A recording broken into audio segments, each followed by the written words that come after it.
A very good evening to you or a good night to you, depending on where you're watching us from. This is the last show we're having for the night, and the guest is sensational. I've had him before on a different show, but the same platform. And tonight, we are here to clear the air. What is happening on the TikTok space is among the presidents of TikTok. Sasa ni wale nyekonda kujua nini nafanyika kwenye TikTok, unaenda na consult. And we're coming live to you from Miale 72 Lounge, of course.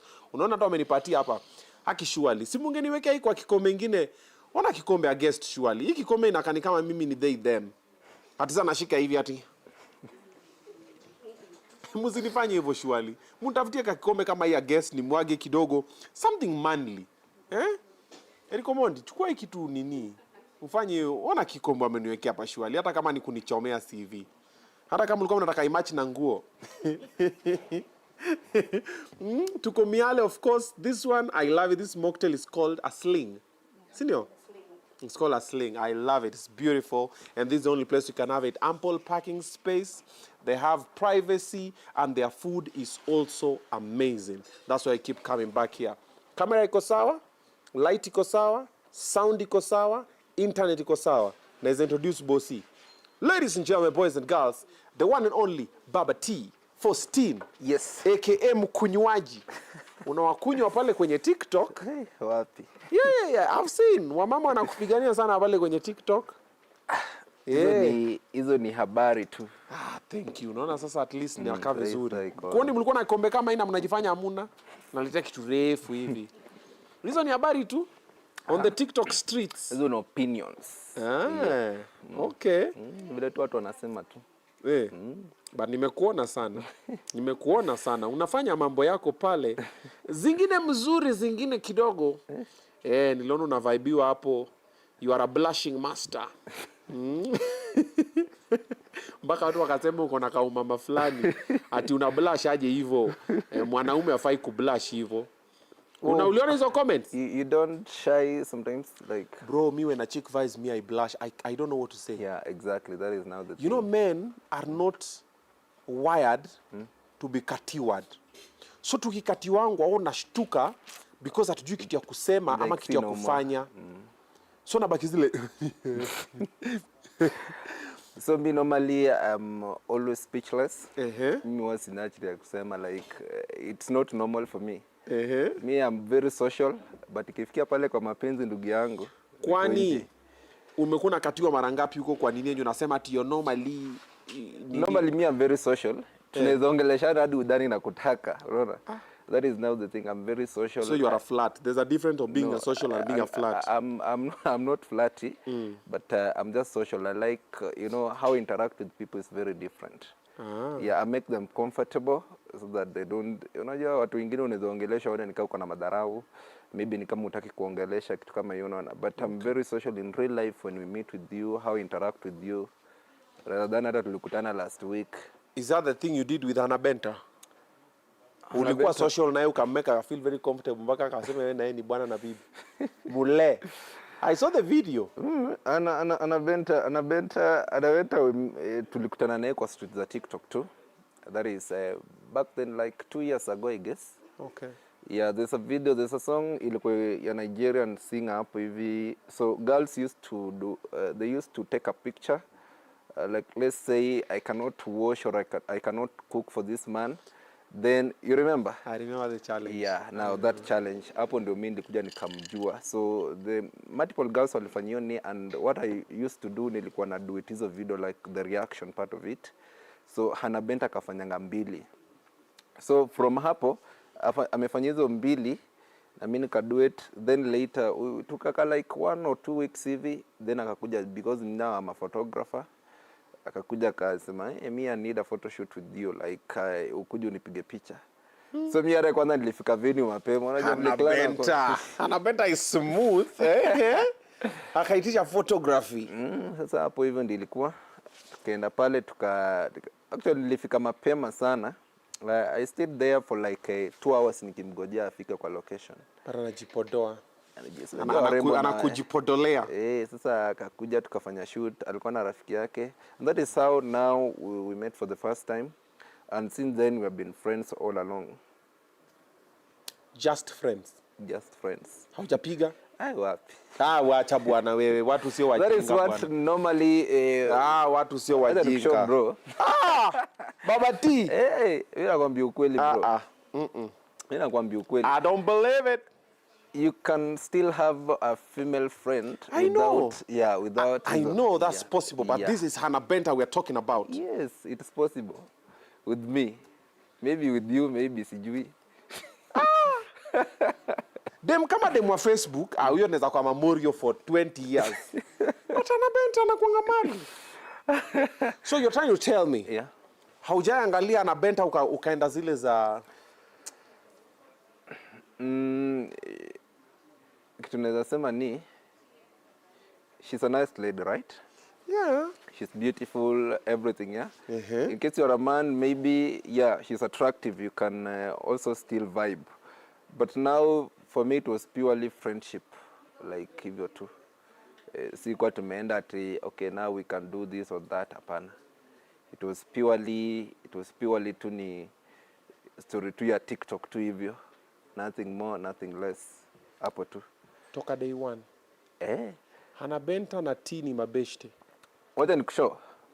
Tumekutana na Benta like tumekuwa naye physically not more than not more than 15 times.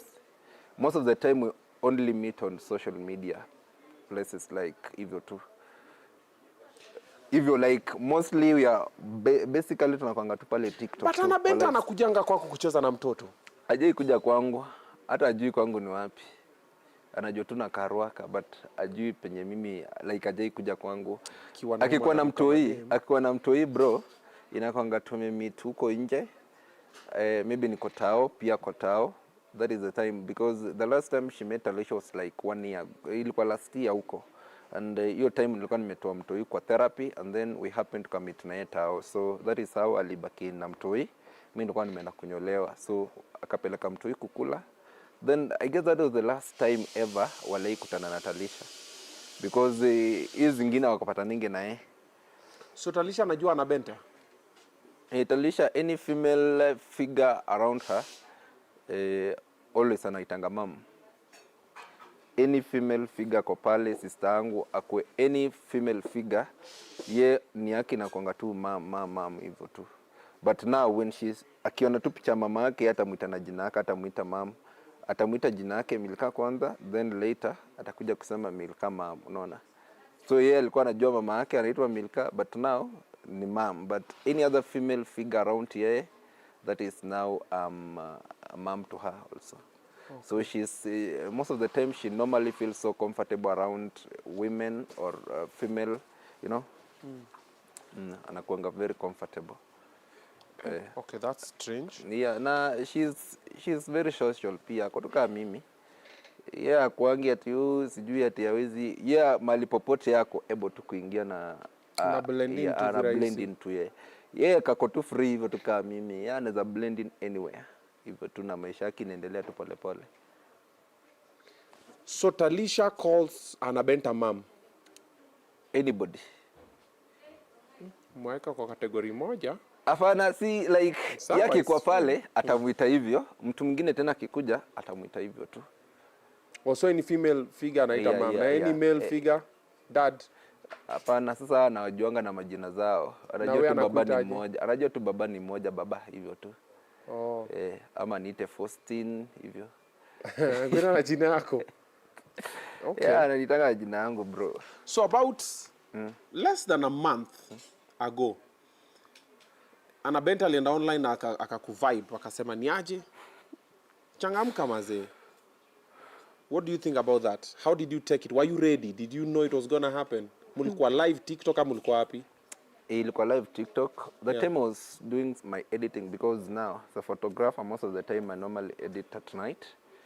So ilikuwa tu ile normally mimi uingia live hivyo nikampata tuka guest hivyo. Then hivyo dili happen Sasa unajua pia mimi nilikuwa pale nashtuka tu. Sikuwa najua what is happening. So it was like okay, maybe it's a prank.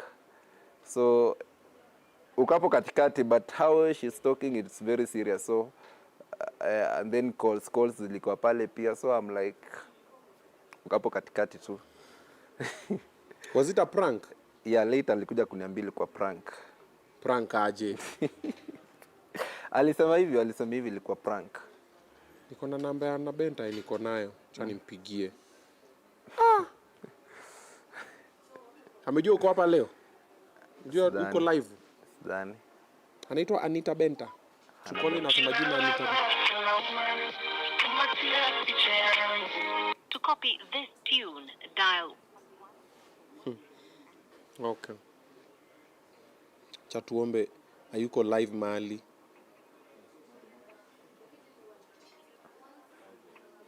You know uko. Anita Benta. Yes. How are you? I'm good. Do you have this number? Yeah. Who you talking to? Obinna. Oga the top. Sasa, Yeah, the reason why I'm calling you, niko live na bwanako. Bwanangu? Niko live na bwanako. Jesus, Thank God, umepata bwana ama? Niko live na bwanako na amekuruka kipetero kiezo anasema yesi bwanako. Mimi sina bwana, hakuna mtu ameniruka. Ni nani huyo? Hebu niambie jina yake. Anaitwa Baby Talisha. Wenda uko ni bishi yangu. Wewe si mtu wako? Hapana. We saw the video of you saying ABCD and then pia wao kuna karuma that hapa kwa ground mambo haina chemuka nini. No, it was a prank. But for you to think of doing such a prank, surely. It was just content. Okay, tuseme ukweli.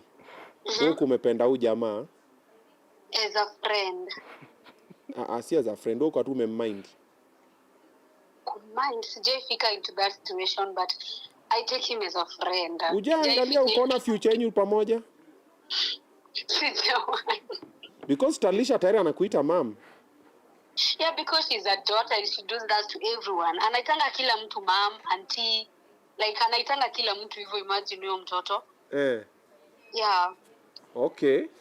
Yeah. Sasa wewe ukiangalia you don't see a future between you and Baba T? I don't see but I think I would say we being friends, I think is the best thing ever, but tuachie tu sagoda. I can never predict. Baba T akipropose sasa asema anataka ukue demu yake, utakataa? Ni ngumu Haezi. That's not the question. The question is if it's not if anaweza ama hawezi. But unajua aianzangi na kupropose direct, alafu anipeleke tu out, aniongeleshe, aniweke box, aniambie 1 2 3, sasa ndio apropose. Unaona tujafika hiyo point hata kupelekana out. Kwani nyupelekana tu in peke yake? What do you mean by in? Like kuwa tu pamoja tukiwa wawili kwa nyumba. Hatujajipata in that position. Hatujajipata hivyo ni birthday ya Chris, ama maybe like tumeenda kuchill na kina Chris. Juu tunakanga almost like 10 minutes, 5 minutes na kwa Chris. Hivyo tu, that's all. So hujaenda sleepover? Nilisikia story that kuna time ulienda sleepover kwake. Hata sijui kwa Baba T ni wapi. Na amejua kwako? Building peke yake lakini hajaingia. Kwani mnyinyi mna operate aje? Nyinyi ma friends aina gani? Si building naisingi kwa highway. So nilimuoneshanga siku nyingine hapo alikuwa amenidrop. Sijui tulikuwa tumeenda birthday ya best yangu anaitwa Mantrix. So akanidrop hapo kwa building akajua kwetu. But I thought even ndo mabesti wanafaa kuishi ama? No, besti nafaa juu keje yako at least ukiwa mgonjwa anaweza kama seme nimekuja nini. Yeah, nikikuwa maybe tuseme like I have an issue, anaweza nipigia niulize naendeleaje. Nikiona hayuko poa, I'll just call him and ask him unaendeleaje. Sasa wewe uko na mtu? No, me I don't have a man. Baba Talisha ako na dem? Personally yake sijui. Maybe ako naye, maybe ana, labda umuulize. Mimi yake sijui. Amesema ana mtu.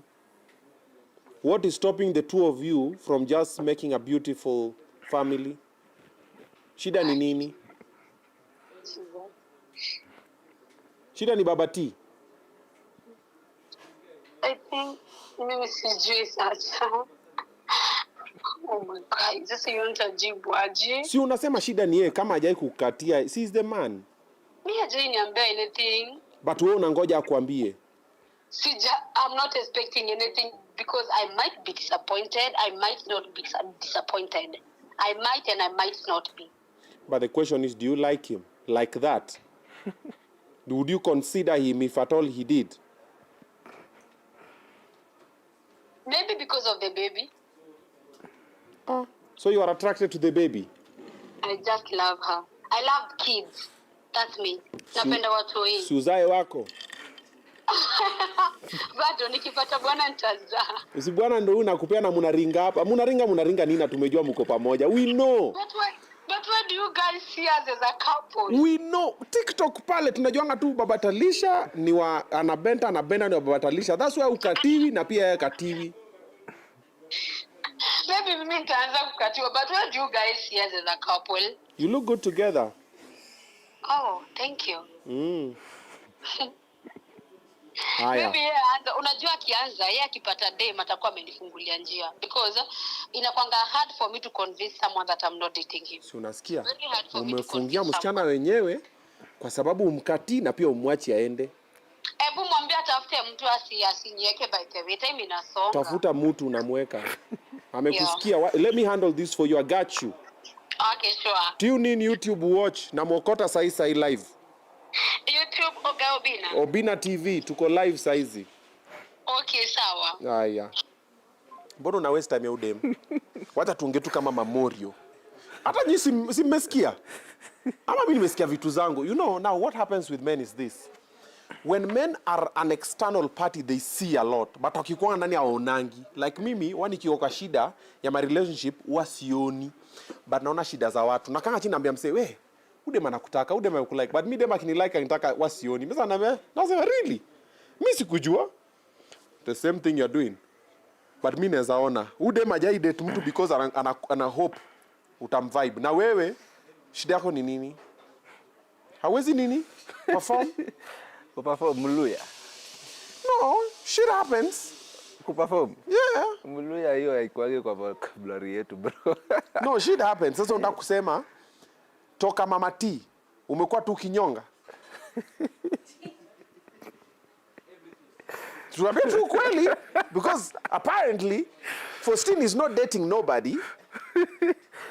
And Nikulea too. Na Mama T, when was that? Which year? Is it like 3-4 years ago? 3 years ago. 3 years ago. So for 3 years umekuwa tu kwa hapo peke yako. Hana Benta anakutaka, wamama huku kwa TikTok wanakutafuta, lakini unawalenga tu because wewe uko devoted photographer. Na venye mafotografa wanakuanga wabaya. Hawa wangu nawajua. Ona nywele zao. Tuliharibiwa jina bro, sasa tafuta. Photographers are fire. We know that part. Sasa wewe, why are you wasting Nani's time? Wasting time. The thing is, we are just friends. That is how nilieka nietu ikue. The friendship is open, and if at all she's open for dating, and a date too. Pia mimi mwenyewe nikitaka kudate bado na date tu. Yaani tuko tu hivyo tu, unaona? Hakuna kitu kingine, usioverthink hapo.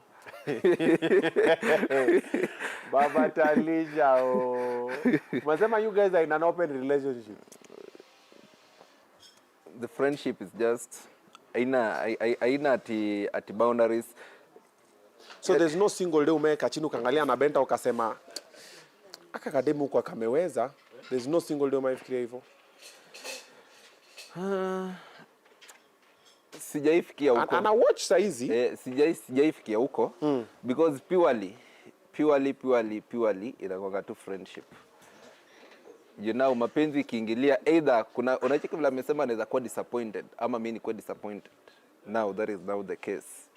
No, like I'm not saying uingize mapenzi, but we all know we have those female friends that unakanga chini hivi unaangalia unasema huyu. For example, she's beautiful, she's ule ni mtu unaweza like, ni mtu unaweza penda, ni mtu mwenye if you want to start life you can start life with, and it takes a lot bro to get yourself into a relationship entail a lot. That is one thing you have to know. Okay. So we don't just rush to, pick a friend or pick a lady from anywhere. And then, bro, it entails a lot. You'll be stuck forever. Every morning when you wake up, girlfriend. Tujasema muoe, tumesema girlfriend. Si unaanzia girlfriend kwanza. Sasa mimi siko pale ati kwa hizo ni unatafuta mtu perfect. Si it perfect. Tukianza ni hivi hadi mwisho ndugu yangu. Ukichoka unalamba glucose tukiendelea. Hakuna kuachana. So for me when I decide now this is now me I want to date. Yeah. I normally date for marriage, nothing else, because it's very draining to, you know, imagine starting all over each and every time tu ni hiyo mambo ya kukatiana. It's a very long process. So saizi Hana akienda aanze kudate na Kisii Prince. Hautakasirika? Hapana. Si walidate, nilei kasirika hapana. Walidate? Si walidate sikuwa ikasirika. Na Kisii Prince? Wando ulikuwa unaishi wapi? Kumbe kuna vitu mingi zimenipita huku wangwound. Hebu munipatie my commenters. Tap the screen. Yeah, so that is how it is. Give me some juice. Yeah, that is how it is, because she's my friend, and anything good happening to her, we have to be happy, because now, bro, there's no way I can be mad because now my friend ati amepatana na kijana mahali, ama mimi nimepata dem mahali ati yakasirike. That is not how life happens. Sasa uko na miaka ngapi? 28. Hanako? I don't know, maybe birthday yake ilikuwa juzi. Akisijia amefikisha miaka ngapi? Ako sweet 16 bado. But ni mtoto mdogo bado. Okay. What is your ideal type of woman that you're looking for? Okay, are you looking for a woman? Inafaa kuanza kutafuta. What's your ideal type of woman? Hardworking, God-fearing. Okay. Sule mtu stimi kisha na kuambia tutadu. Gas imeisha. Utafika kichwa yako. So that is the kind, somebody who can think, yeah, somebody who is there to grow with you. You know, nowadays it's very tricky to find ule dem mwenye anatoka na hii chini, bro. Already wanatakanga finished product. That's Jama true. kona gari, jama kona true. kila kitu pale. But if you find a woman who can visualize the type of vision that you have, dreams and everything, and make it inakuwa reality, mtako very patient na wewe. Mse mwenye anaweza sikuvumilia kuteseka ati mmeteseka kabisa, hapana. But somebody who is very patient and very understanding with the type of things that you see maybe in future, you together, the two of you. Si tu ati sasa tumepatana, tushajenga nyumba, tumefanya nini, you know. Mtu very patient and somebody above all, somebody who can respect you. Sasa hiyo unajua siana ni mdomo na kongelesha ana kujibu hii. Matusi na makofi na umwagiwe maji. Sasa hivi maji ya ugali. So you have to have somebody who is very loving and caring and doing all that. Vitu zingine zote ni secondary. Hii mwili mzuri, sijui uko slim, sijui uko thick. But to me, I like short, thick girls, hivyo tu. Short and sweet. Short, thick girls. You don't like heavy. Biggie. Okay. Yeah, but basically, hizo ndio. But Trisha Khalid is not short and thick? Anishindi kwa urefu though. But bro, kila mtu anachukua kitu unaezana nayo. So uliwezana na Trisha Khalid? Hapana. Si hapa nimeambiwa hapa mlikuwa pamoja na mimi naezana naye vibaya sana. No, kisha kama generator, umwambia nitafute aone. Yeah, she was a very good friend of mine. She's still a good friend, and sometimes we meet, sometimes when you have too many female good friends. Anu Mwangangi? Not many. Anu Mwangangi nani? A friend of mine. Wamemelia hapa pia sana. Call Anu Mwangangi. Sasa huyo uko pia ni friend pia. Well, so the problem is, anytime I post any video with a girl, inakuanga in relationship directly, a nice couple. Now that is now the problem. Okay. So you can still have a female friend and still you do business together. You still be there to support one another. That is all about associating with the female friends. Maria is saying here that you've not healed from your late wife. Is it true? The only thing you need to know, grief is a very tough journey. healing also is another process. You might have maybe forgotten about some other things. Hii inaitwanga trauma, whereby some instances zinakukumbusha mahali. So hizo ndo zina bring up back the memories. But for now, I can say I'm better. Kidogo kidogo tu nikikuja, but I'm not that sad, you know. It's not like how it used to be, you know. Grief when I lost the late, it was so tough. Grief is a very tough journey, bro. It's a very tough journey, and it requires time. We have people who take a week to heal, a month, a year. Some take forever to heal. But for me, I thank God. That's why nasemanga, ukiona mtu yote akigrief, let that person grieve the way anataka kugrief. Ukiona mimi kitambo nilikuwa na posting hizo ma screenshot za the late tukiongea kwa simu, akicomment mahali yule alikuwa anasema hi baby, hizo unaona? All those things, they used to make my heart at peace. So I did that for some time, then ika stop to mahali, you know. Now happy na kwanga accept now, this is now how things is. You know, the world does not stop for anybody, Obinna. Eh? That's true. Right now when I die, the world will not stop for anybody. Ati sasa Baba Talisha amekufa, now sasa ati dunia isimame. The world does not stop for anybody. Now ati you have to grieve. Friends will be there with you. Kidogo. Me, many friends left, even until right now kuna watu wengine wanaonaga tu mtoto kwa social media tu peke yake, you know. They have not been on my journey. Yeah, mostly such instances zinakujanga with a lot of goodbyes. Many people wanapotea. Wasi huenda bro, and it's okay for them to leave, because God also has a way of bringing new people into your life. God and has a way of out the bad ones. Exactly. So na pia watu wanakujanga na season bro kwa life yako ukipata shida. Kuna mtu anaweza kaa kwa maisha yako for 1 year, kuna mwingine atakuja for 5 months to help you you know, tackle a situation iko pale tu at hand. Then after hiyo period hiyo mtu anapotea, tena kuna mwingine God ataleta tu atakupeleka for some period of time, then inaisha hivyo. So I can say grief is a tough journey, and also healing is another very long journey, but you have to be patient with somebody who is grieving and as somebody who is going through kitu inaitwa healing process, because it's a very long journey and it might take time. So usiharakisha mtu, unajua watu wanakuanga pale yo mazee we move on, hawajui what the type of connection, the type of deep connection you really had, because maybe this was one of your best person in your life. This was one of the most kind person you ever met. This is one person you used to share your lows and highs, unaona? But now people don't even realize that, because hawakuwa pale, unaona? So hawa naona tu na wanaongea tu wanasema you this and bro, this happening. mimi social media, I guess I've received most of the most mean comments ever. Oh, you're not the first person bibi yako kukufa. Yet people really don't know where the story started from, yeah? They really don't know that you didn't even wish to lose this person.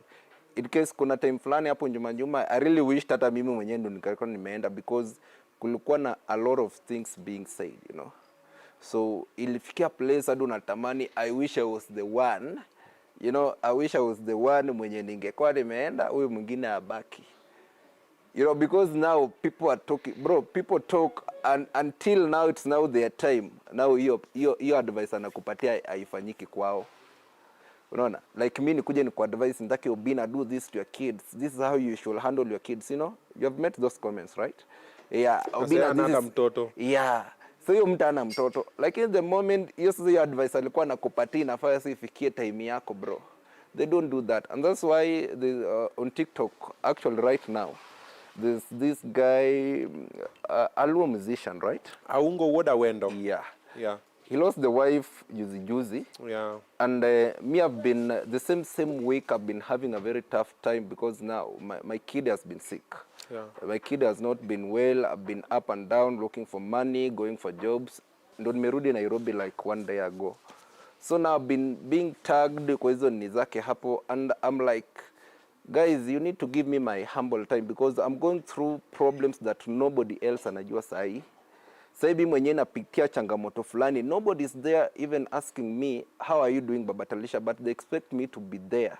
And that's why we normally do interviews like this. I've gone to more than 4 TV stations. I've done more than 7 YouTube interviews with people. I've gone to radio stations like more than 5. And that's why we normally do those interviews, so that somebody going through a certain, shida kama hiyo, maybe you've lost your loved one, maybe mtoto uko kwa situation kama, you can learn something from that without me even going to, to meet that person, right? So I normally used to do that. Kuna time fulani tumeenaga kuona mse fulani anaitwa Dan Mugo from all the way to Kerigoya. Nilienda huko bro kuona huyu boys alikuwa amepoteza watoto wake wawili through a fire tragedy.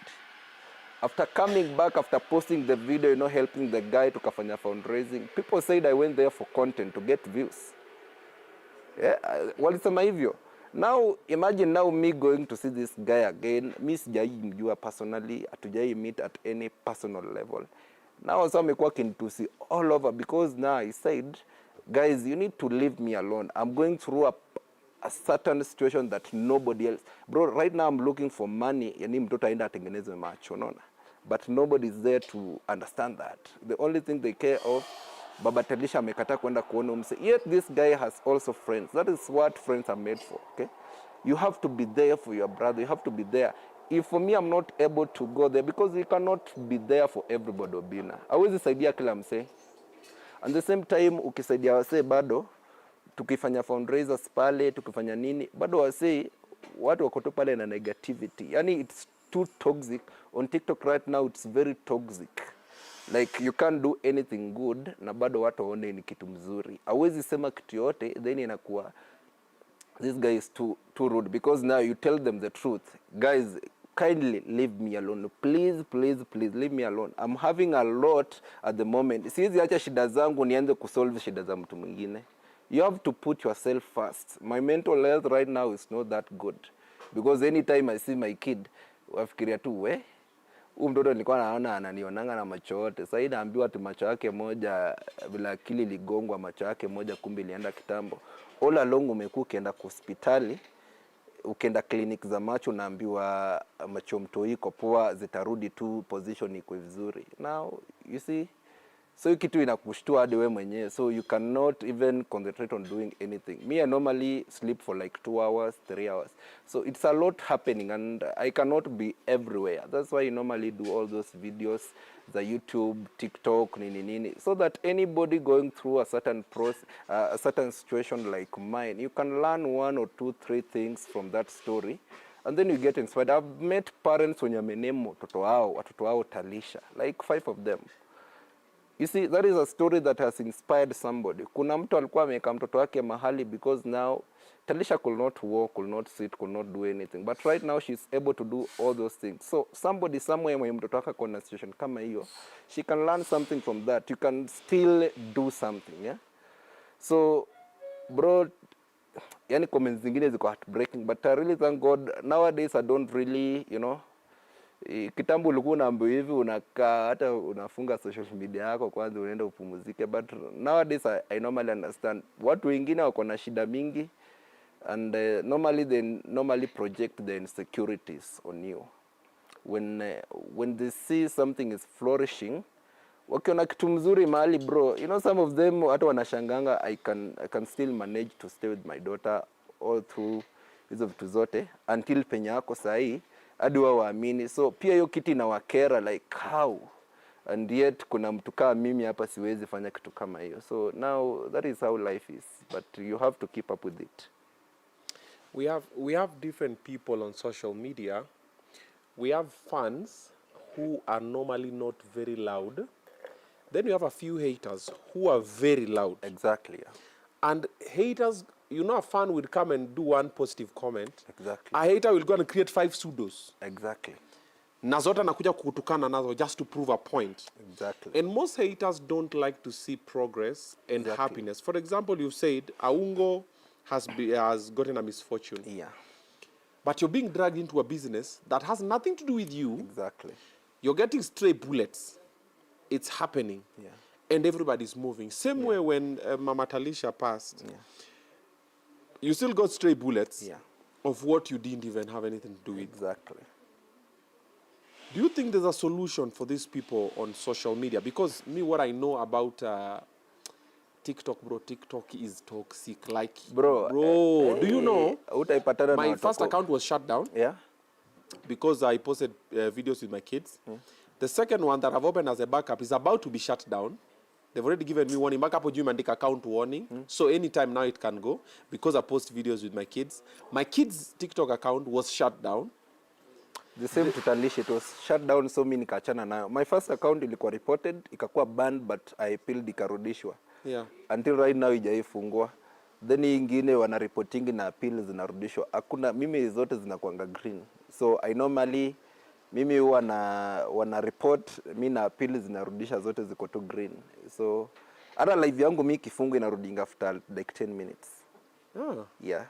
So because I feel like I don't do anything very like ile kitu inakuumiza mse. I'm just there to motivate people. But now it's... Bro, that's what I do. And people, a video of me and the kids. People are too bitter because now you are doing something that nobody else can do. That is how people can, you know, that is how ile extend watu wanaweza enda kukudestroy. That is the same thing they have done to go this, out of their way. You know. So watu wanakuanga hivyo bro, watu wako very toxic, but when you find the few people who are able to help you, people are there to, you know, me, I think I have a fan base that sometimes it really supports a lot. Yeah. People really come through for Baby Talisha when sometimes I need the help. There's some time she used to do therapies and ilikuwa very expensive because she used to go for like a week, like 5 times or 4 times.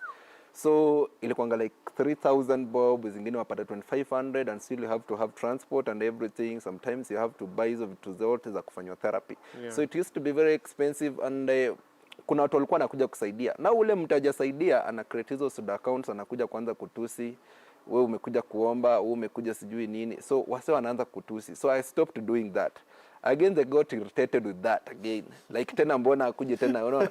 So I started doing it myself. So mtu mwenye amekuja hata amekutumia do, I used to get funds from Australia, from German, from US.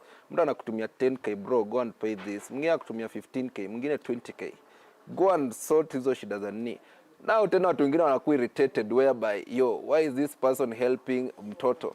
Kama sahi juzi because now I got irritated with people how they were insulting me recently about hizi stories zote za nini, ndio? Yeah. Now naambia me I'm still looking for money to treat my kid. Now they're like, oh, tena umetaka kuja tena kutusumbua ati. Yet mimi sijaambia hata mtu yote bro anipatie do, unaona? That's why I'm working. Me I normally go even pick people in the airport, bro. I pick people in the airport. Me nipate hiyo pesa because at the end of the day nobody is going to give me free money. Hakuna mtu atakuja bro, you are a grown up ati mtu hata nikushow Obinna ile 500 unapewa like ile 500 wewe mwenyewe unapata kama hustle ile kabisa, umeendesha ndudhi yako uko nje ukapata, na ile mtu amekupatia 10,000, you really value that 500 that you got and you will misuse that 10,000 umepewa. True. So I believe that normally I really like working so hard. That's why most of the time I'm always on the road trying to make my ends meet, trying to make my baby comfortable and everybody around me, because now I stay with my sister na kapia na mtoto wa the brother to the late. Nimekuwa nikanai for the last like 4 years until right now. So I have a lot of responsibilities zangu ni mingi bro. Mimi hata nguo na desinwangi nguo. Juu unapata pesa 10k shopping. Unaenda kupiga shopping kama ya 20k kwa nyumba inakaa wiki moja imeisha. Tena hiyo kingine umeanza kufikiria kidogo bro. Ndio hiyo tena mtoto ndio msick. Like last week, for the last 2 weeks umespend kitu kama 40k bro kwa hospitali. And still you find people, you know, bro, mimi nimeona vitu huku nje. Yaani watu negative comments nazo nimeziona hadi nimechoka. Nowadays me I normally just watch. What I normally do, I normally block, because now you don't add any value to my, you know. That's what I decided to do this year. Yeah. So this year, any negative comment I'm getting, if I see it, I just block immediately. Yeah, I'll not even engage. Yeah. Because this year I said I want to go more on positivity. If you don't have anything positive to say, wachana nayo. Ndo naambianga say every time, always guard your peace of mind. There's nothing as, hakuna kitu iko very expensive like kukuwa na ile mental peace. It's very expensive. Once you have that, bro, there's nothing inaweza ku bring down. And then when you learn to forgive more, wache tu maneno, usiyashikilie sana kwa roho, you learn to have a very good life, because anything mtu anakufanyia you forget. Learn also to ignore. Most of the time mimi nimeona comments anytime unavalisha mtoto wanasema oh huyu mtoto sahi hafai kuogeshwa, huyu mtoto sijui mbona haizi vaa nguo, huyu mtoto mbona hatembii vizuri, mbona huyu mtoto anaangalianga hivyo.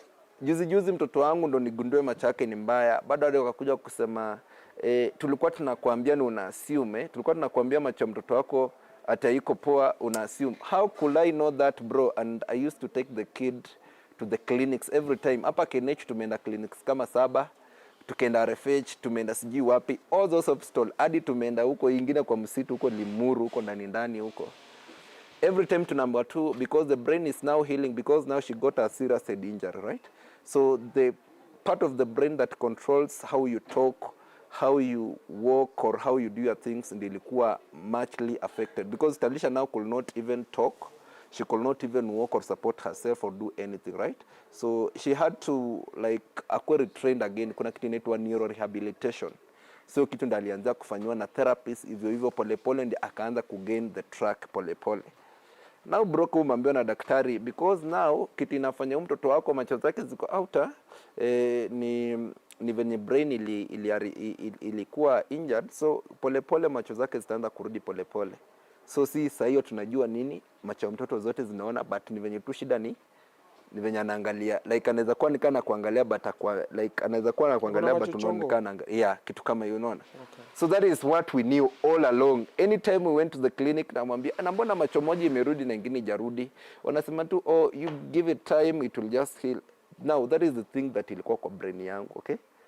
Until now last week when niliona mtu ukimpatia kitu like andike Obinna, badala andike kitu kama N vile iko hivi ama B anaandika the equal inverted. So I got concerned, like she's writing the right thing but now anaandika zikuwa inverted.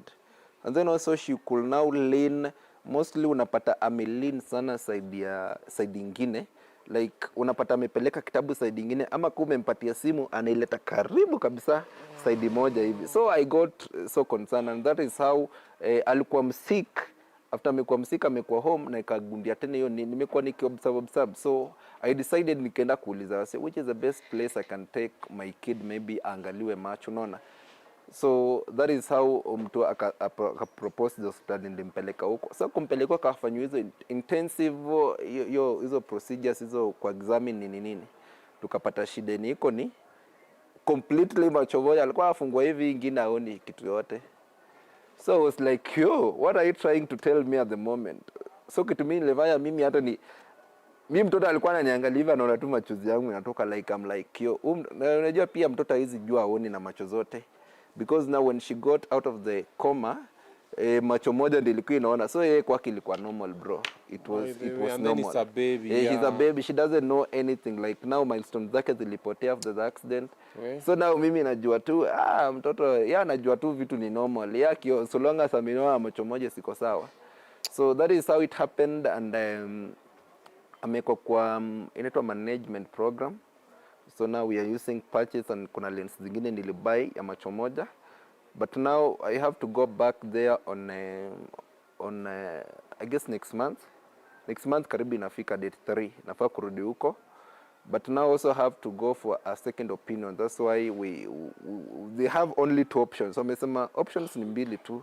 Either surgery ama tufanye ni surgery or easy patches. Na easy patches nimesema period yake ni 1 year. So that's why I'm working so hard in order for me to get that money. And you know that baby, I can do anything for her. Bro, I normally go out of my way to make everything possible for her. I've really spent on medical expenses because now the only thing I have is NHF. Hizo vitu zingine sinanga, medical it covers hizo nyingi. Hata ndo sahi natafuta because now ukienda siku moja unatumia kitu kama 25k 30k. Ingine in a whole week umetumia kitu kama 40 Gs, utatoa wapi hizo? So how much is the bill coming to? Well, I really don't know. Ilifaa nirudi huko Wednesday.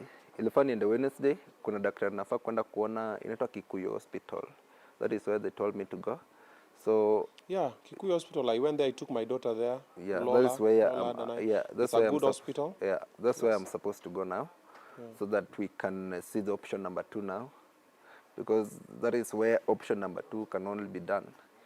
So that is now the thing, bro, and that is vitu zingine. Unajua, people normally see you happy on social media, but deep down, bro, sometimes you get at home, unakaa kwa gari like 1 hour ukifikiria to what next. I know those moments. Yeah, unakaa, bro, sometimes you just unaangalia mtoto unashindwa sasa tamwambia nini, until right now you start regretting, like, in the first place, why did I even do this, why did I go out, why did, you know, like hizo vitu zote so zinakuja ni kama sasa zote zinakuwa directed kwako, the why questions, and then pia zile vitu zenye watu wanaongea pia zinaanza kukuja.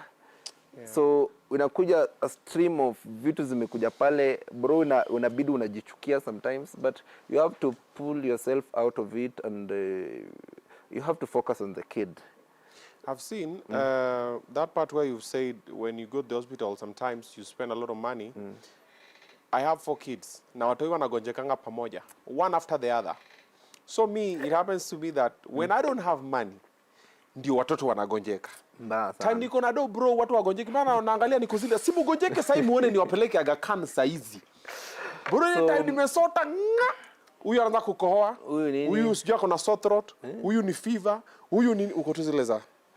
So I know the pain you're going through. Yeah, it's always like that, like but that is how parenthood is. That is how you value now the type of father you are, or the kind of a mother you are, you know.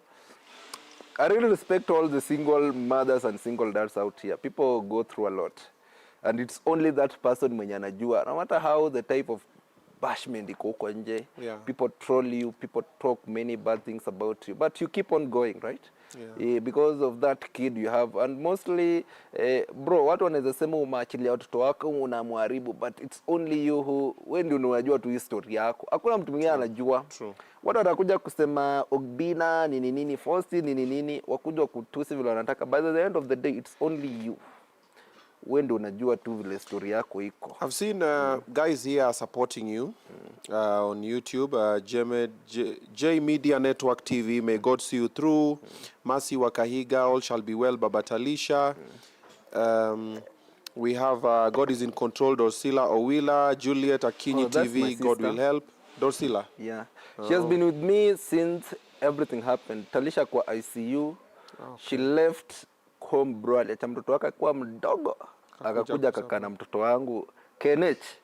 Bro, watu wanaombanga kwa hospital, acha hizi maombi mnaona kwa church huko. Wanasema if you want to see genuine prayers, go to the hospital. Bro, we used also to pray. Genuine tears. Until right now we pray. Yeah. Enda pale kwa hospitali, and if you want to know the value of freedom, enda pale kwa jela utaelewa hiyo. Hapo utaelewa. Hey. We have Brian Oluso saying God is in control. Lona Jepchirchir, focus. We are talking about Baby Talisha, focus. We have Masi Atieno, Sarah Atieno, Selvin Lumumba, The Bucket List, Esther James, Miss Paul, Sasha Mweni, Joanna, Mary Awar, Eunice Mora. Basically, we have too many people who are watching, and they're saying you're a good dad as well. Lucy Mushangi, I can see over there. Esther James, God heals. Hannah Benta, trust the process, Daddy T. Wow, Hannah. Elizabeth Nduvi, Babati shall be well. Emmanuel Jackson. We have about 800 people watching live. And this is the challenge that I want to put on to Team Obinna, guys, and Team Talisha and Team Babati, the ones who are watching. So, Talisha has an eye problem that needs a solution, and we are here together. We're about 815. The number keeps going up. If you can send as little as 50 bob, at least Babati akuwe na footing, akuwe na mali pa kwanza. Labda ita kukava yote. But all of us, just send something, 10 bob, 20, nini, but as little as 50 bob you have, the ones with 1,000 and everything, they can send, and I want us to do it now. So I don't know if you'll help us with your number, so that tutume saizi ndo tuendelee kwa hizo stories ngine, because we want to find out also where you met Mama T, because there's some people who don't know the story. What happened to Mama T? Where is Mama Talisha? Why are you alone and everything? We're going to get into that story as well. But for now, we just want to pin the number, at least watu tume something small. Ukipeleka nani on Wednesday, kwa Kikuyu, at least ukuwe na something. Sindio? Tupe number. 0711. Ngoja hata mimi niingie M-Pesa, pia mimi natuma kitu.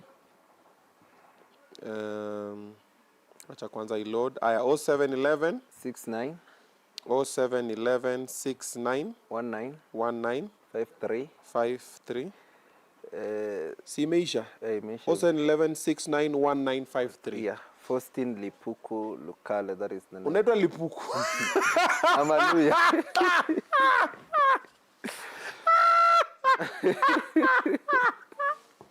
Au kai Lipuku. Yeah, that is my Luya God. name. We Faustin Lipuku. Lipuku. Umana wengo. Mwana wengo. Ati Lipuku nani? Lukale. Lukale. Yeah, that is my dad's name now. Faustin unaitwa Lipuku. I was not ready. Faustin Lipuku Likale. 0711 69 69 19 19 53. 53. Yeah. Aya, wacha mimi nikutumie 1000. Thank you. Mwezi iko kona.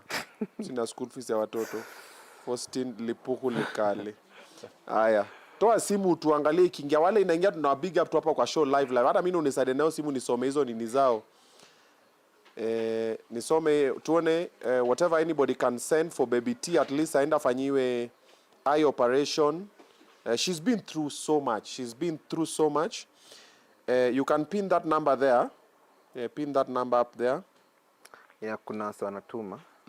Yeah. Hata nisome at least to a big up. Unajua watu wana onini. Ambia tujue tu. Ngoja hiyo nini is very small. Unajua mimi I'm short sighted. Steve Thompson 1000, that's me.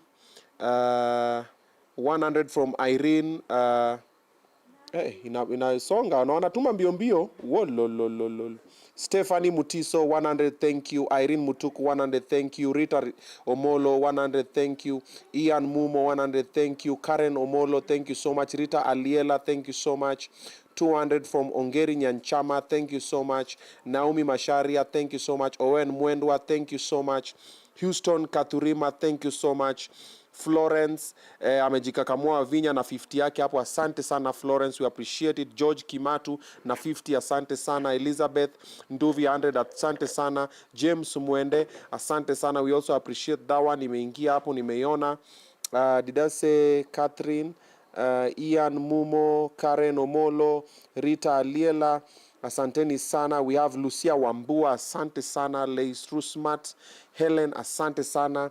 Alice Nyabera, asante sana. James Mwende, nimekucheki tena hapo, umeamua kujikakamua twice. Paul Murimi, asante sana. Josephine Mutuaruhi ametuma 1000, asante sana. Vienna Kirubo na 50, asante sana. Lorin Mwendo, asante sana. We've pinned the number. Send anything, whether it's 10 bob, it's 20, it's 50, so that Baby T can get her eyesight back. She's going for operation. She's been through so much. And if you've been following the story for Baba Talisha and Mama Talisha, you know this gentleman has suffered. And sometimes men will not come out to ask you for help. You've heard what he said. Sometimes when he asks for help, wale keyboard warriors, unakuja hapa nini. So anakufa kimwanaume, analala 2 hours. An ideal man or woman should sleep at least 8 hours. Most sleep 6 or 5 or 3 or 2. Some don't even sleep. But wanajituma because akikama ambia ni aje anataka kusaidiwa, wengine wanamchongoa. But namba yake iko hapo. Anything just send. Hata kwambia lakini mimi nimejua man to man, nimejua kona watu wanaingia. Marcela Shikuku 50 bob, asante sana. Hana Benta 50 bob, asante sana. Nimemwenjoa hajatuma 50. Faith Chebet 50, asante sana. Someone has sent from Equity Bulk account, asante sana. We have John Mutiso, thank you so much. Immaculate Richard, asante sana. Peter Jensen, thank you so much. Loreen Mwenda, thank you so much. I've seen also your support there. Elizabeth Francis, asante sana. Betty Mwiti ametuma 78, yani amejikakamua. Asante sana Betty Mwiti. Florida Mwendwa, nimekuona tena na 100, asante sana. The people are writing, may God see Baby Talisha through. In the Bible, they say faith without action is dead. Yeah. So have the faith, yes, hope and pray that God heals. But now, the way the world works nowadays, you pray, but you also seek medical attention. And then I support. So you might wish and hope and everything, but if you don't send something to the number is pinned up there, jamani. Lucy Mushangi, number iko hapo juu. Scroll tu hapo, kwanza iko mpaka na yele maandiko Obinna TV. Yeah, so you might want to wish, but if you don't send something, atapata something. Lilian Moshama 1000, asante sana. Judy Mutinda 200, asante sana. Lilian Owino 100, asante sana. We also have Esther Mushoki 300, asante sana. I need the names. The name is Faustine Lu. Faustine Lipuku. Lipuku. Lipuku Lukale. Ujaisikia jina kama hiyo? Sijaisikia Lipuku. Mumaisikia muna nani Lipuku? Anabenta uitanga hivyo Lipuku. Anabenta kuita Lipuku. Mwa Lipuku. Si ulibuliwa sana nao jina high school? Hapana. Ulisomea Western? So it was a normal occurrence. Ilikuwa msingi wa high school. Hiyo ilikuwa normal occurrence. Ungesomea kwingine ungeimba. Faustine Lukale. Yes, it's that one. That's the third name. That is the third name. Itakuja Faustine Lukale. Evelyn Mutua, asante sana. Anastasia Mudhoni, thank you so much. Esther Mushoki, asante. Lilian Moshama, asante. Guys, anything you can send for Baby T, keep sending it. Ulikutana wapi na mama T? Kwa WhatsApp status za beshte yangu. Huko ndo nilimuonea bro. Oh my God. Usually, this generation. It was back then. You remember when WhatsApp walikuwa, the only thing you could change was your profile picture. So like after 10 minutes maybe or 5, unabadilisha kwa profile kako, unaekelea mtu mwingine. So now my friend anaitwa Kevo. So Kevo alikuwa, the girlfriend alikuwa cousin ya Milka. So that is how mimi niliona Milka for the first time. That is back 2016. Anaitwa Milka. Alikuwa anaitwa Milka. Yeah, okay. Yeah, so hapo ndo mimi nilimuona. Kama kawaida mwanaume, kwa simu mimi niko sawa, lakini real life hivi 1-to-1 hivi kidogo shida. Back then nilikuwa Mombasa, so I had to come back to Nairobi. Nikaenda kumuona. So msichana nikaongea naye kutoka huko Wenda. Ile Kawendani. All the way to Githurai. Umeongea bro, hadi ukachoka. Msichana hata hajasema hi back. Kuangalia tu anashangaza tu ananiambia nini. Oh yeah. But that is how we met, and that was ilikuwa around, because the first time he ever said yes was ilikuwa holiday. It was 1st of June, I guess. Inakuanga holiday fulani ya Labor Day ama sijui inakuanga nini. That is the first day. Na hiyo siku nilikuwa mgonjwa hadi nikapona. Nilikuwa kaimara daima, bro, nilipona nikaenda kumuona. Next day nilikuwa niko huko. Hapo ndo tulianza mapenzi tu pole pole. At the time I was a first year by that KU. Story ni mingi, lakini that is how we met. Okay. Yeah. Kuna jamaa hapa anasema mbona likes zimekwama kwa 187 na tuko 844. Actually tuko 849 who are watching. I'm also wondering the same thing. All the guys who are watching, there's that button for love there. Una tap to your CP, una double tap the screen. You just tap yeah, that, you can, that love thing kako hapo. Unaeka uto to love. Unaeka uto to maua hapo. Alafu tunasonga tu kwa kipindi. Yeah, just like the thing, and then the number is over there. 0711-691-953, Faustine Lukale. Yeah. We are trying to get a little support for the gentleman here so that our daughter Talisha can go and get eye surgery. He was very broken when he found out that macho yake side moja ioni, na all along yamejuanga tu mtoto wako sawa, because madaktari walikuwa anawaambia atapona, unajua baada akili narudi vizuri because of the impact of the accident nini, but now I realize that's happening, so it's really draining. And kama mwanaume anajituma, anafanya piga picha zake, anatap the screen pale TikTok, anafanya ma challenges.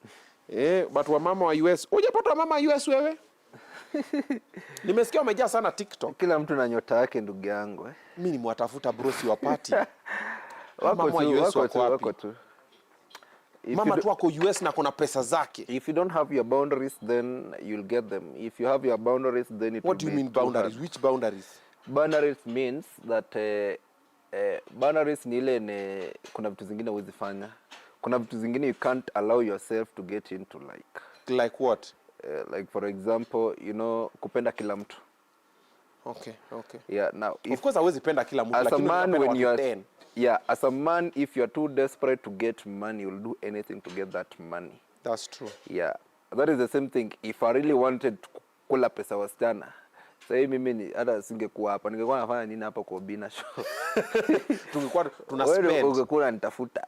Si tuna spend sasa. Sasa I could get anything I want. So mama alikuofa vitu kakataa. Me, I have my own boundaries, bro. You know, sometimes vitu kama hizo zinaitwanga vitu zinakujanga for short term pleasures. So if you're not careful enough, for now inaweza kuwa maisha iko poa kabisa, unaona? Yeah. But after sometimes vitu zikianza kuporomoka, ndugu yangu, unaona nika shetani ametumwa kwako. Unaona za maisha ni mbaya na maisha si mbaya, ni about choices that you may make. Okay. So it's any choice inakuwa na consequence, bro. That's why you see everything happening right now, because you choose to live your life in that kind of, you know, setup and everything. So anything you make in life, be it, you know, be it relationship, be it marriage, be it business wise, it has consequences. So anybody you meet in your life, wacha kupreach mingi, pea wa mama namba yangu. Pea wa mama namba yangu. Wako tu, watakutafuta. Wako wapatikani. Watakupata tu. Wenye wako huko hawana kakitu. Wako nayo. Paul Kinywa 100, asante sana. Dictor Mumo 200, asante sana. Brian Kibet 100, asante sana. Ruth Mukangura 100, asante sana. Faith Jepleting, asante sana 100. Someone else from Equity ametuma kitu. Caroline Kitaka 100, asante sana. Yvonne Munjuguna ametuma 50, asante sana. Ann Wayugi 200, asante sana. Masi Wakahiga 200, asante sana. Mary Ndungu 60 yake polite, asante. Anedi asante sana na 100. 140 Jacinta Mudhomi. Damaris Mushera ametuma 18 bob, asante sana Damaris, we know it's from your heart, we really appreciate it. Samuel Franklin Misheni 100 bob, asante sana. Lucy Mushangi 200, asante sana. Kwani Shalin Wanjala 200, asante. Mafansi wangu wamesota aje? Bro, sahi tuko pabaya. I know, lakini mimi hakuna tu hapa fan anaweza tuma hata 10,000 ama hata 20 ama hata 50. You need to know if somebody amejaribu ku offer some help, be it hata ile 5 bob. Imagine kila siku bro vile una mkangu umenipatia tawa yako moja. Meaning every day you used to wake up, you used to think about helping somebody somewhere. So you have just to appreciate. We have those who can even give you a 200k. But me, in a day, I have a limit for helping. Like in a day, there's a certain amount that wakishaisha, because you find if every day you can spend 5k helping strangers, so there's sometimes you find someone with a big problem, unasaidia mtu na 15. Unajua ni 3 days. Yeah, exactly. Saidiana. Ama sometimes kama limit yako ni 1,000, ushasaidia so umejua hao ni watu 10 so. But kuna mtu akona shida 500, kuna mtu akona shida 2,000. Nikupea 2,000, nimesolve problem ya 2 days. Then I just have to postpone. Yeah, so maybe in case you need also to buy something from me, maybe. Because I'm a photographer, professional one. Yeah. I normally cover weddings, shows, vitu zote. If you follow my pages, you're gonna see my work. That is the same number I use. I have, niko tu na hiyo namba moja. Wakunulia kamera. Una kamera? Kamera niko nazo. Wakuje kazi, wanipatie kazi. Wakupe so, kazi. Kuna mtu anataka kufanya harusi. There you go. Now that's even a smarter events, way. Yeah. Me, I like working for the money. Or you want photography? Yeah, that is. I normally travel anywhere. Pick your number. Me will travel countrywide anywhere, so long as tumeagree na wewe. Yeah. Nakuja pia kuna merchandise zangu mimi mwenyewe nauza za my camp hiyo Foxat. Yeah. So na brand hizo vitu zote. Okay. Yeah. So that is the same number they can still use to reach out to me. So me, I really value people who support me in my work area. Yeah. Bro, mimi naogopa hizi vitu zingine mingi sana. Unaona hii story ya pesa, mimi naogopa sana. Hapana. Wacha kuogopa wa mama. Wa mama sana ni watu wa kuogopa surely. Watu. Yeah. They're not very kind when it comes to money, bro. It's another story. Okay. Yeah, that's why you normally see me working day out, day in. Briefly, there are people who don't know what really happened to T, to baby T.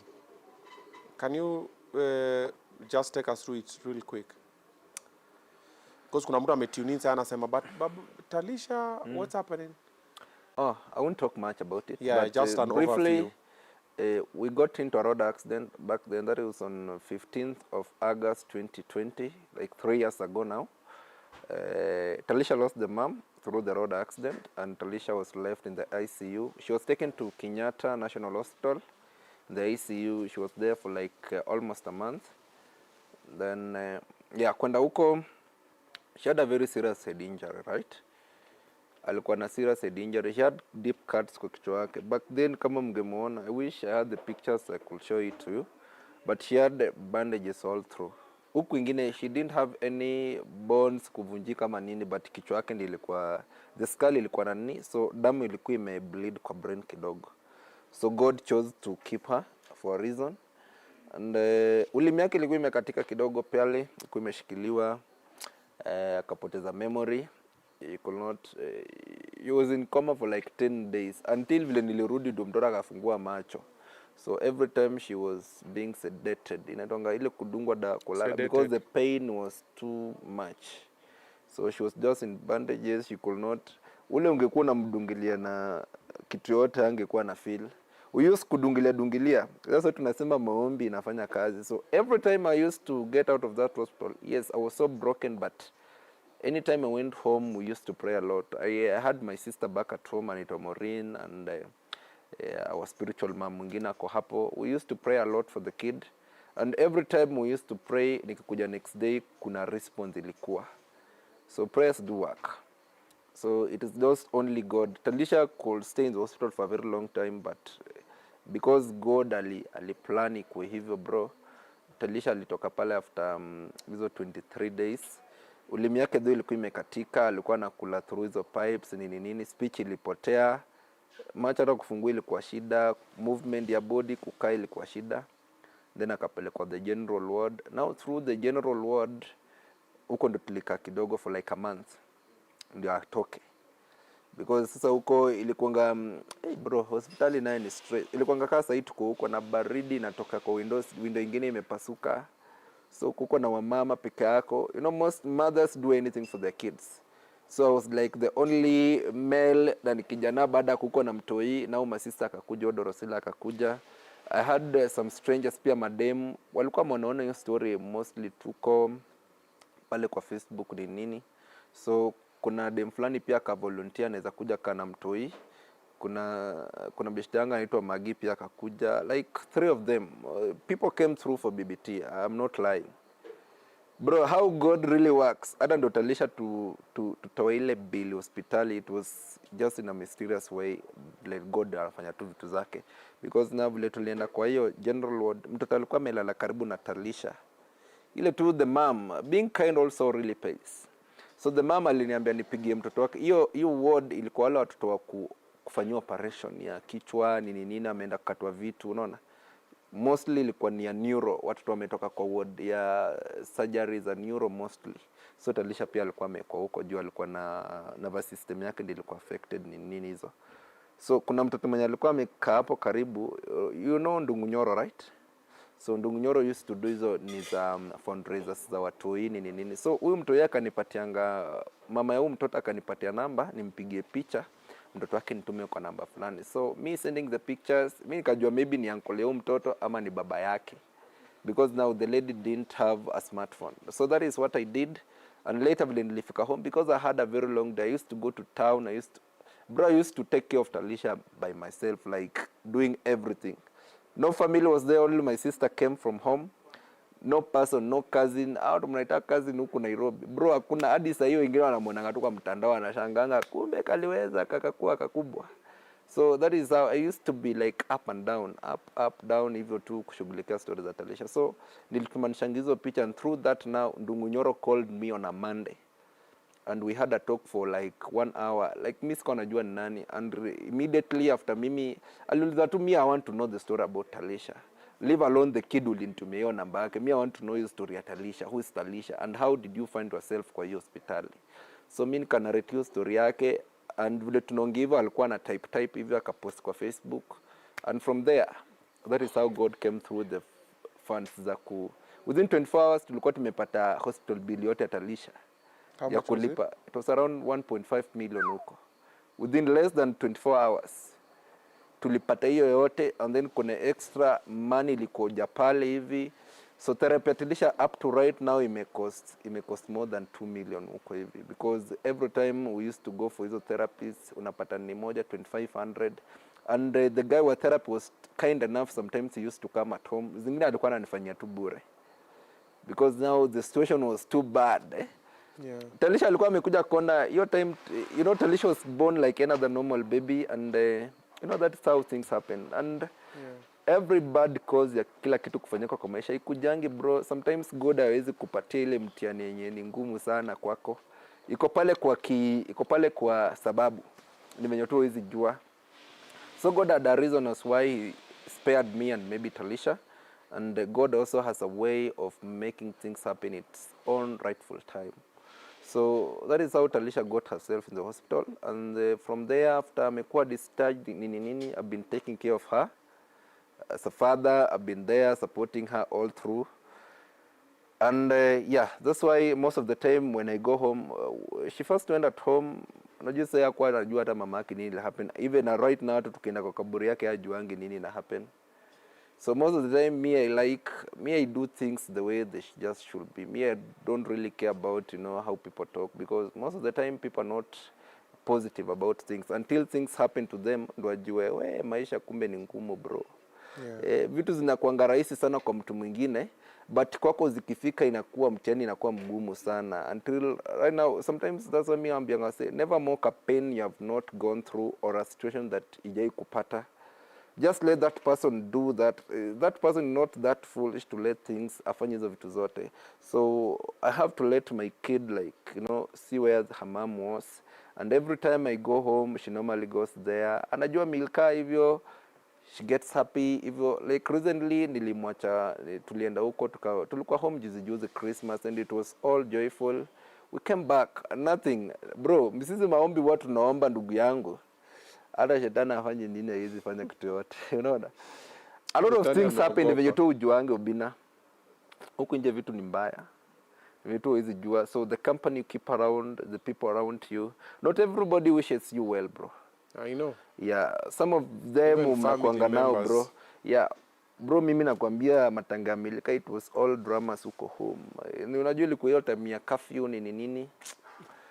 Hii kitu ndio ilikuwa imeniumiza sana roho yangu, but I thank God forgiveness ilikuja. The moment una learn to forgive, especially mtu anakuhurt ni ule mtu ni family, the person that you least expected anaweza fanya vitu kama hizo, then it really hurts you a lot.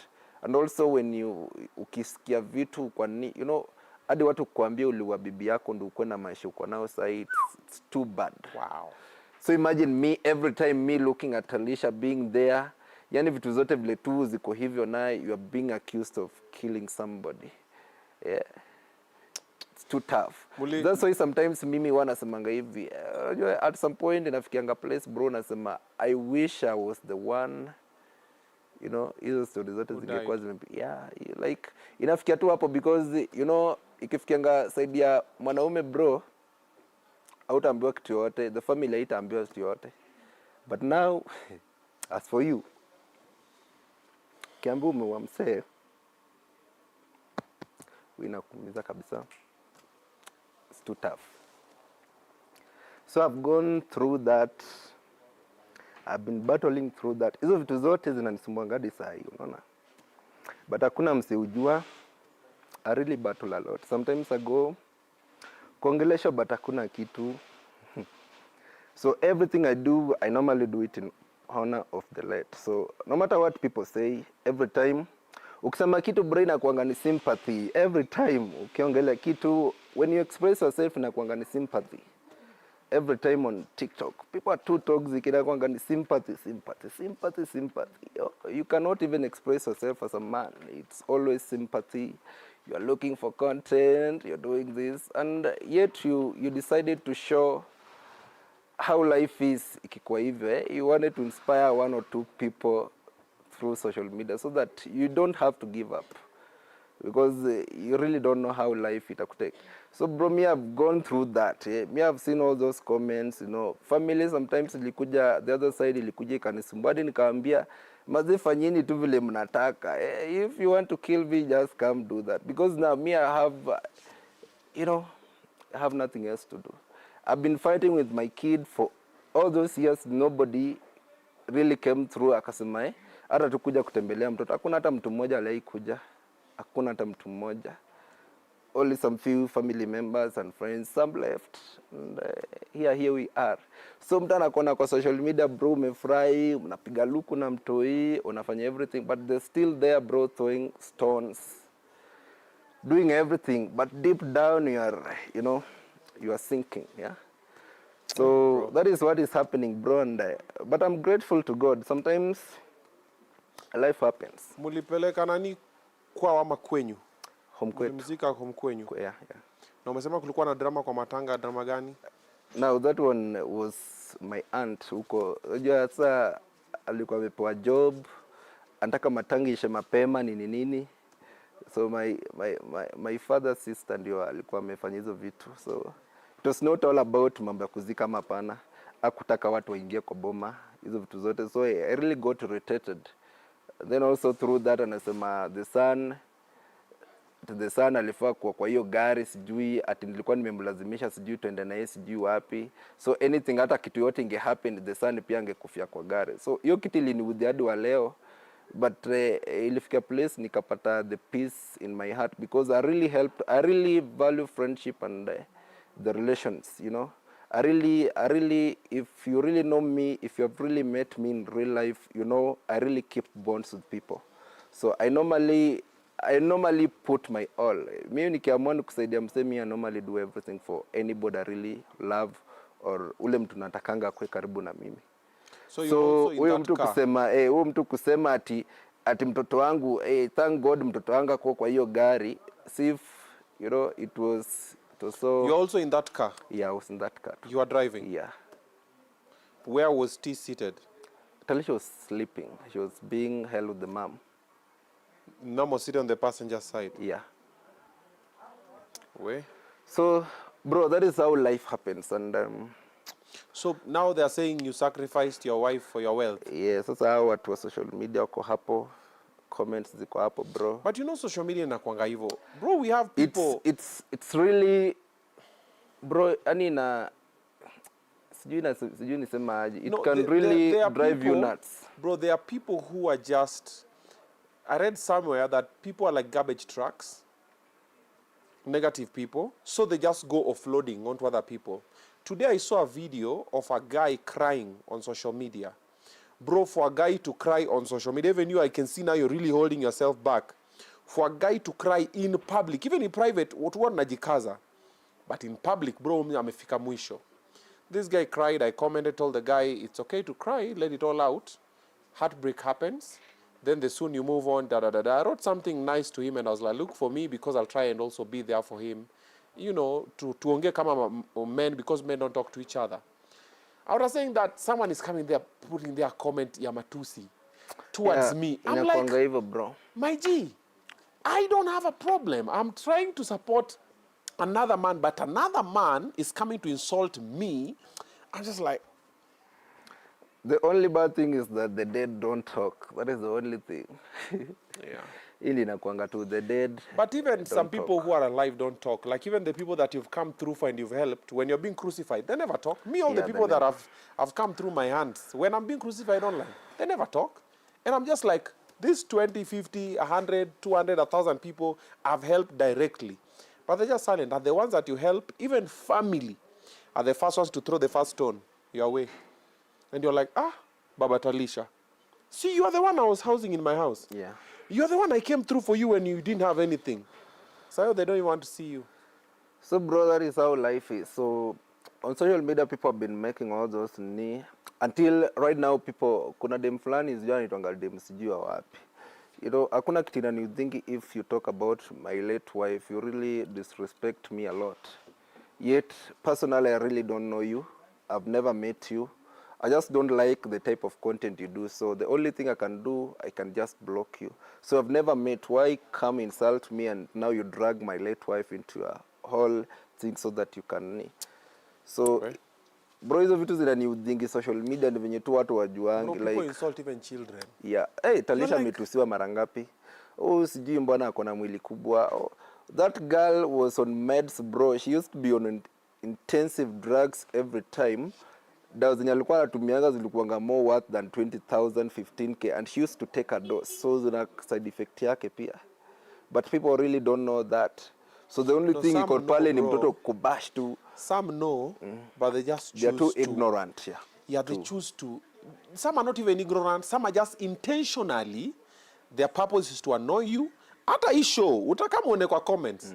Kuna mtu atakuja hapa either kutukana ama nitukane ama everything. Obinna unaongea too much. Baby Talisha, you are pretending, whatever. Like, there are people, that's their intention.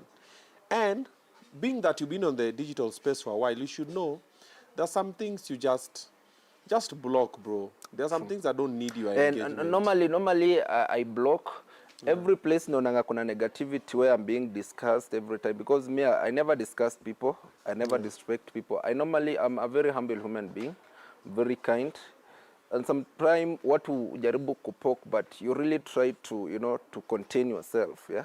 So that is how mimi ujaribu to life pole pole, bro. Me, I don't like dramas every time. I don't like seeking attention every time. But most of the time, you know, wase ni wale tu, bro. Sasa kuna kitu ingine unaweza fanya. So mambo ya hate, hiyo toxic nini, mi wana hepa kabisa.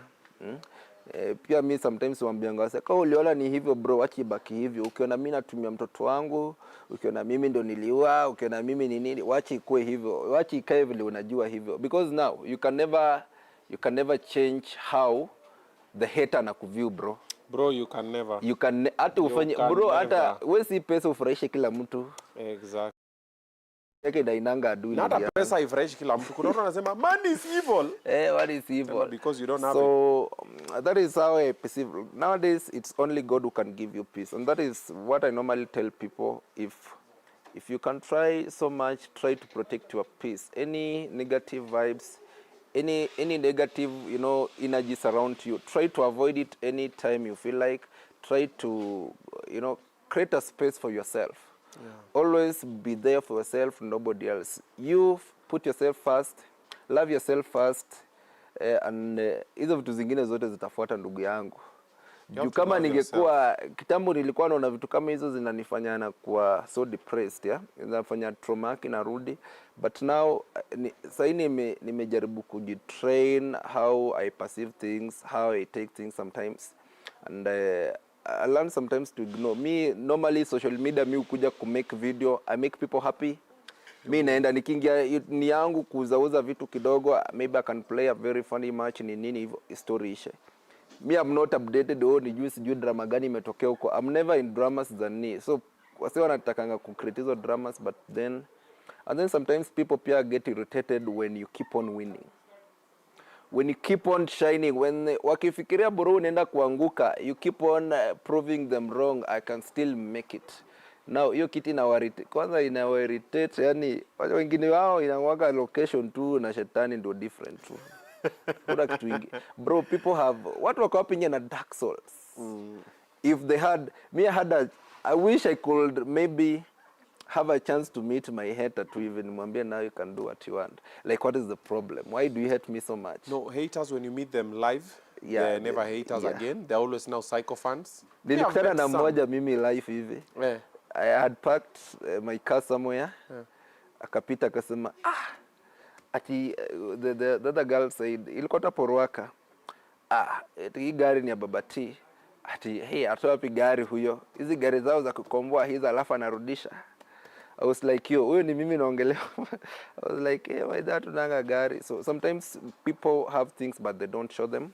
We don't like to brag because whatever God gives you, you can also when you don't post away. your blessings, they think you lack they think them. You lack. And when you post them, they think you're bragging. Yep. It's a that 50-50 is now thing, bro. Yeah, that is now the thing. But hizi vitu ni materialistic tu, vitu za dunia. Vitu za dunia. Yeah, na ziko tu pale zinapita. Kila mtu na changamoto zake. Ule mwenye ako nayo, let me tell you, ule mtu akona, kuna mtu akona shida ya 50 bob. Maybe hiyo yake ni kukula chakula. Kuna ule mtu akona 100 million, shida yake anataka kununua plot huko hapa hile na hana pesa nyingine. So shida zetu hizi kuwa same. That is how life pia iko tu. Yeah. Do what I do nowadays. Negative comments, block, delete, move on. Me, I find people who come and talk bad about my kids. Yeah. I find people, I've seen that, by the when way. they see my comment, Yeah, my I've video with seen my that. kids, they think we are pretending. Exactly. Even on the kids' channel, they come and make comments about the kids. You're just like, yo, these things are not scripted. Like when my kids just start doing it, I'm recording, I'm like, Yeah, okay. yeah. Sometimes you can even see the video is not nice because it was impromptu, I was not Yeah, ready. exactly. You just look at them and look at people who come and say, oh, you and your baby mamas. I'm like, so Now the my straight baby mamas know what happened. Exactly. I know what happened. My kids know what happened. Yeah. But you don't know. You don't but know. you've concluded because of Yeah. an assumption you have about me. Exactly. Because how you perceive me, Obinna is egocentric, Obinna, I'm like, it's fine. Bro, this is my statement. Your ignorance is not my responsibility. Exactly. Negativity, block, delete, we move. Move on. And someone sat here last week, but one, Jalas, I was interviewing him, and he said, we are children of the Most High. The only way we lack is if they kill God. Exactly. Okay? We've put the number on the screen.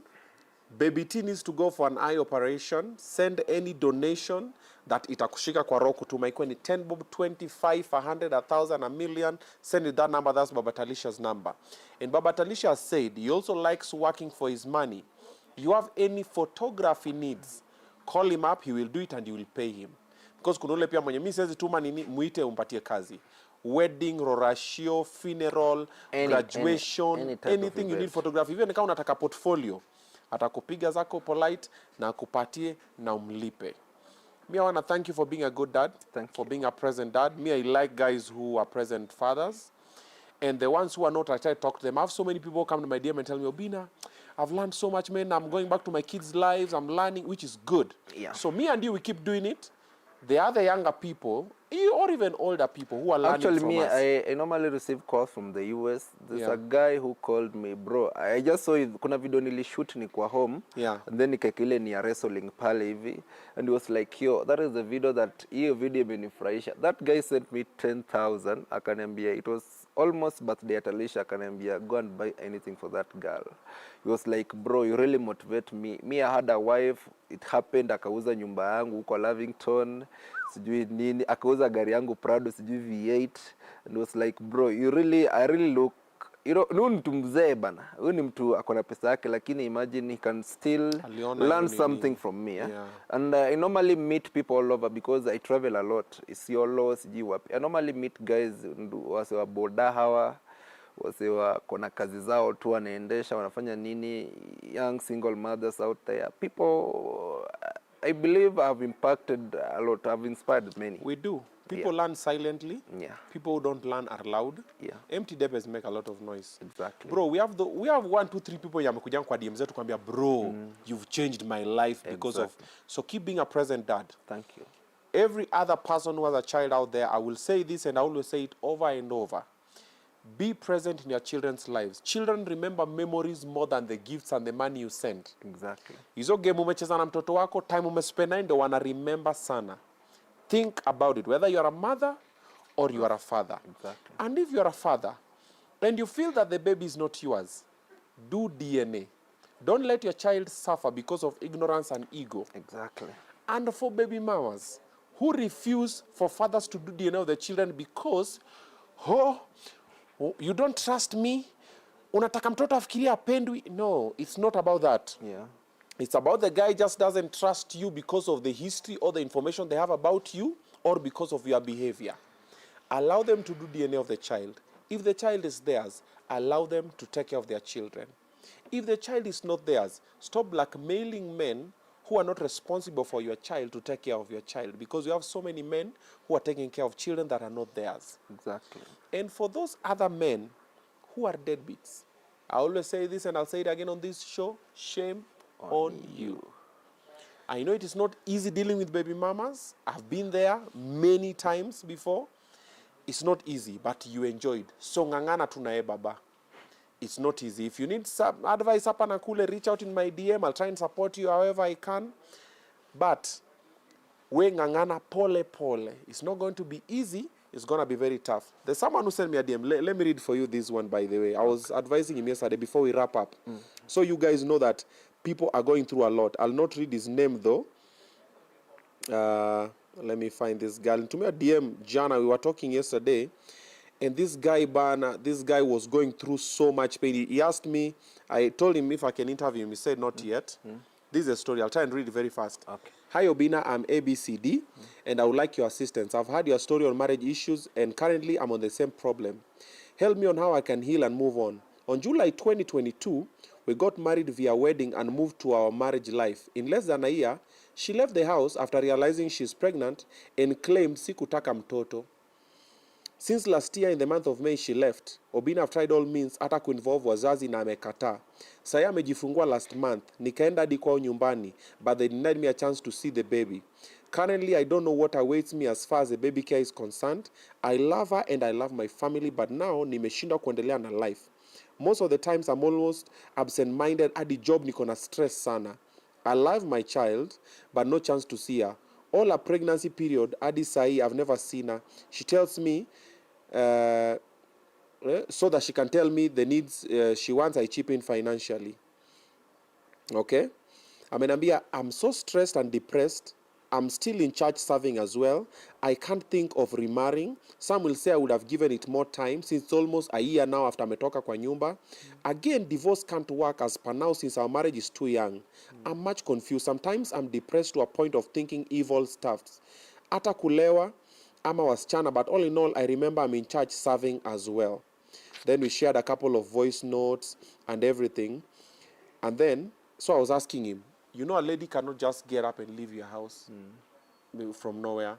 So the backstory is this lady got pregnant and got miscarriages, like I think 2 miscarriages or 1 miscarriage. Then she really wanted to get pregnant again.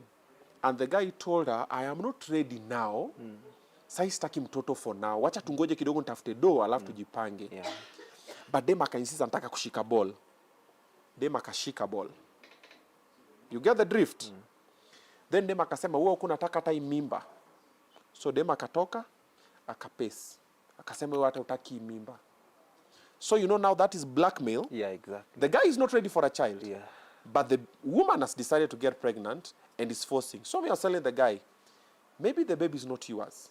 Exactly. You never know, because you didn't want the child, you were not ready, but she really wanted the child for whatever reason that she had. She has refused to come back home. She has refused for you to see the child. Maybe there's a reason. So all you have to do is, first, if the guy spoke about it like this, and we spoke for a while, he shared a couple of voice notes, now you start realizing that maybe the mistake is not you. Or maybe the mistake is not her. Maybe it is both of you. Yeah. But how do? You accept the reality. The problem with this guy, he had not accepted the reality that the woman has left. It's been 1 year, bro. Hajaona bibi, hajaona mtoto. But yeye amekaa amesema, tumeoana, siwezi marry tena, siwezi move on, siwezi fanya anything. You know, I've received the same case. Dem ametoka na marriage certificate. Where? Na dem amemwambia, you if you want to marry, go ahead and marry, but mimi, sita marry, mi niko. You've also been in the same situation? Sasa mimi hizo DMs, madem sasa ndio ukuja. Now mostly wanakuanga wase high end mostly. Yes. Ule msako na powers. No, now the mothers cannot access their kids. Now I've received like 5 of them, but now you know vitu zingine ziko beyond me. Yeah. The only thing I can say, maybe if you unajua pia ni wale watu wa threats. So if you try to do anything to access the kid, now hiyo historia yako imeisha. Yeah. So it's better wacha mtoto akikuwa mkubwa tu mwenyewe, you know, sometimes God has a way of doing things. The kid will just find his or her way to you. That is the only thing mi huambia. What I always say, kids will always grow. Yeah. They'll have that choice. They'll have the choice. Then also kids see Yeah. which parent is toxic or absent. Exactly. They see. And they will live to tell you. Like me, I grew up and I know which parent was there, which one was not there. Exactly. So stay strong. I know a lot of men and a lot of women are going through situations with parenting. But try as much as you can to provide ample space for the children. Exactly. No matter what is happening between the two of you. Let's stop using children as collateral from both men and women. Me, I know men who use children as collateral and women who do the same. So like I've told you, Baba Talisha, you keep being there for T. Thank you. We will also support in ways that we can. And T will talk, will see, will walk, will dance, will create, and above all, she will grow. Yeah, exactly. Na wale madui wote wenye wanakuwa na mabaya watamuona tu hivi. Na siku moja tutakaa hapa na Tina nimwambia, do you know I said to their father 3, 4, 5 times talking about you, and we will laugh. Yeah, we'll laugh one day. Yeah. So the hope of me seeing her improve every time, that is the hope that has been keeping me going. You know, kuna kitu poa kama hiyo, bro. True. Like every time kuna progress. Until hata kuingia shule ni progress hiyo. Every little thing unaonanga, mtoto wangu mimi anaifanyanga bila kustruggle. Huyu wangu akistruggle najua hiyo ni progress kwangu.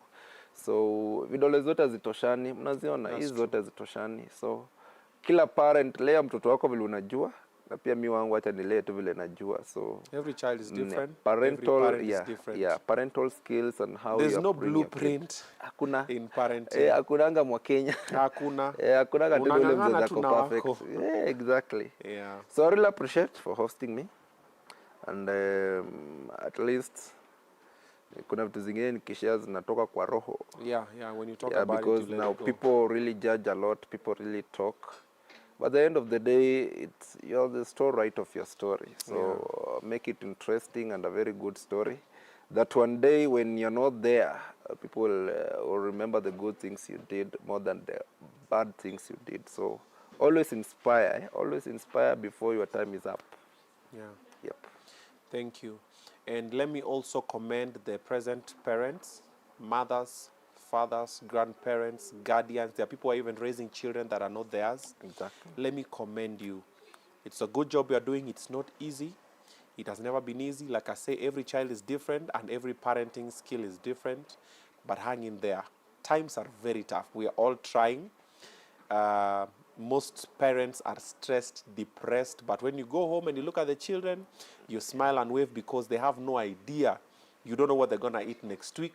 You don't know where you're going to get the school fees next week. You don't know where you're going to get their medicine money next week. But you just smile, and the children know that all is going to be well. Yeah. So let me commend you. And also for the people spreading all the positivity on social media, keep doing it. We have a lot of hate, and we are trying to get away with it, get it away. Yeah. On the show here, on Obinna Show Live, and also on all the platforms I do, I'm about positivity. If you don't have anything kind to say about anybody or any situation, zip it. Yeah. Nyamaza. Ukifungua tu mdomo, congratulations, welcome, nimeona unajaribu, nini, lakini unafikiria tu kuna kakitu kanakwambia tukana huyu mtu. Wait for 24 hours. If you still feel like you need to tukana them, reevaluate. All right, so we can make the world a better place. Yeah. Thank you for coming, my brother. Yeah, and also thank you to the people who have contributed. Bado wanatuma hapa, hebu unlock simu kwanza nione. Na wale watu wenye wamekuwa kwa that journey, I really appreciate, I really appreciate a lot.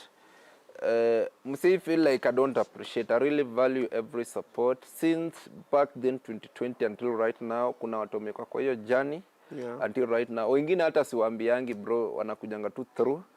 I really appreciate. May God always bless you guys. Na pia nyinyi mkipata shida, wacha Mungu pia kuje through vile amekuja, unaona. So I really appreciate.